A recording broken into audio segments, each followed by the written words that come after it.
Bonjour, que s'est-il passé dans le monde de la télévision depuis les 168 dernières heures? Eh bien on va le voir tout de suite.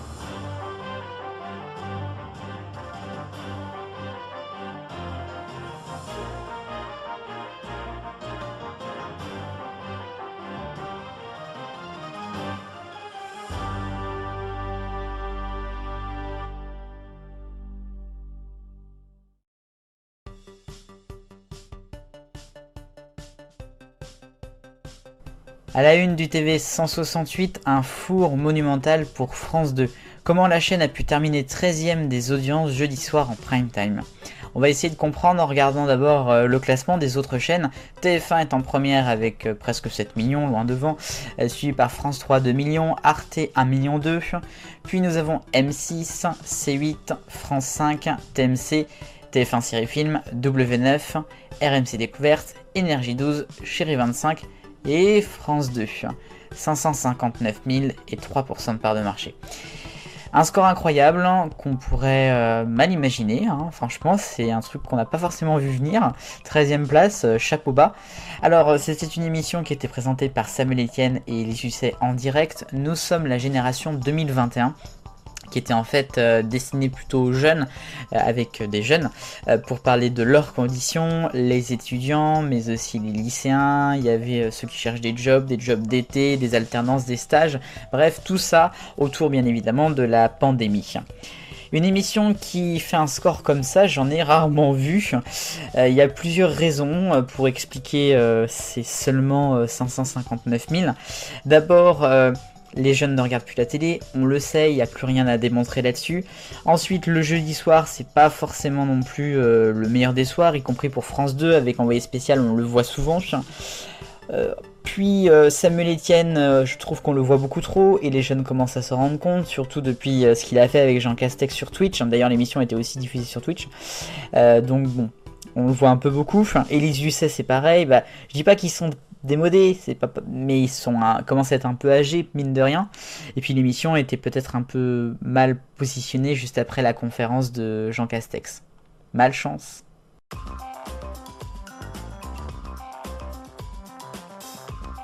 Allez, mon rayon actu, on commence avec un rayon M6, enfin en tout cas une émission qui a fait les beaux jours d'M6, le Loft Story. On commence à en parler puisqu'elle va fêter ses 20 ans.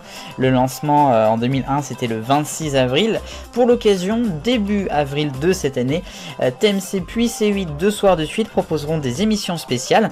Un doc sur TMC pour les 20 ans de la télé-réalité du Loft à Secret et une émission en direct avec Benjamin Castaldi sur C8 le lendemain. On va maintenant faire un rayon TF1 avec une nouvelle émission qui a été acquise par le groupe. Il s'agit de Marble Mania, qui est un concept de John de Mol. Alors on ne le présente plus, c'est lui notamment qui a fait The Voice. Et c'est en fait un jeu intéressant puisque c'est avec des billes et des célébrités. En gros, il y a plusieurs épreuves autour des billes, il faut en gagner le plus possible je crois. Et les célébrités peuvent y participer. On verra si ça arrive sur TF1 ou sur une autre chaîne du groupe. Le groupe, on y vient toujours avec une petite altercation entre Adventureline Productions qui produit Koh-Lanta et Quotidien sur TMC, puisque la production a proposé en gros de faire payer les images de Koh-Lanta pour débriefer dans l'émission de Yann Barthès. Ils n'étaient pas vraiment d'accord, ils trouvaient que c'était trop cher. Finalement, après une petite polémique, il y a eu un accord et il y aura bien un débrief de Koh-Lanta dans l'émission de demain sur la 10.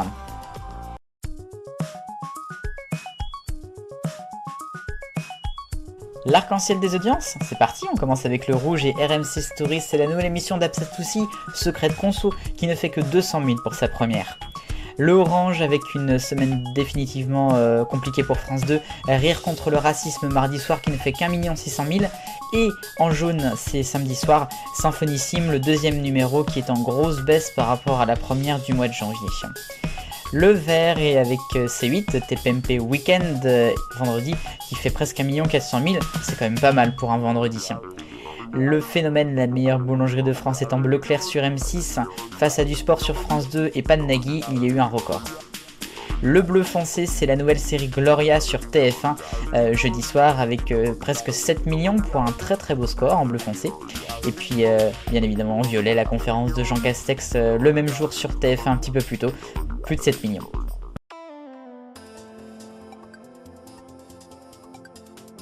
à l'étranger pour revenir sur le dossier BBC 3, qui est une chaîne de la BBC bien évidemment au Royaume-Uni, et qui était diffusée à la télévision jusqu'au début de l'année 2016, avant de passer au tout numérique. C'était un gros pari à l'époque qui a fait beaucoup parler. Cette chaîne qui propose uniquement des contenus de replay et des choses inédites, notamment sur les plateformes iPlayer là-bas au Royaume-Uni. Ça a même inspiré le départ de France 4 si elle s'en va, puisque c'était à peu près le but de faire la même chose ici en France. Et bien BBC 3 va revenir en 2022 tous les jours sur son canal originel de 19h à 4h. Il y aura toujours la chaîne pour enfants CBBC qui diffusera elle de 6h à 19h. C'est un retour aux sources, un rétro-pédalage énorme. Il y avait déjà eu en fait le retour de BBC 3 à l'antenne, je crois que c'était en fin de soirée, quelques jours par semaine, elle était plus ou moins diffusée. Sur la forme d'une case, et bien là la chaîne revient en 2022. Alors France 4, tu vas rester ou pas? C'est pas la même chose, mais pourquoi pas.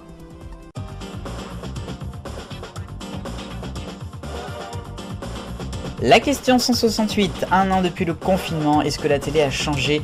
Vous êtes une grosse majorité à avoir répondu oui et non, suivi en 2 par oui en bien et en 3 oui en mal. Mention spéciale à celui qui n'a pas regardé la télé depuis un an. Allez, la nouvelle question sur M6, la meilleure boulangerie. Pourquoi un tel succès? Ça bat des records d'audience de semaine en semaine. Le lien pour voter dans la description. Merci.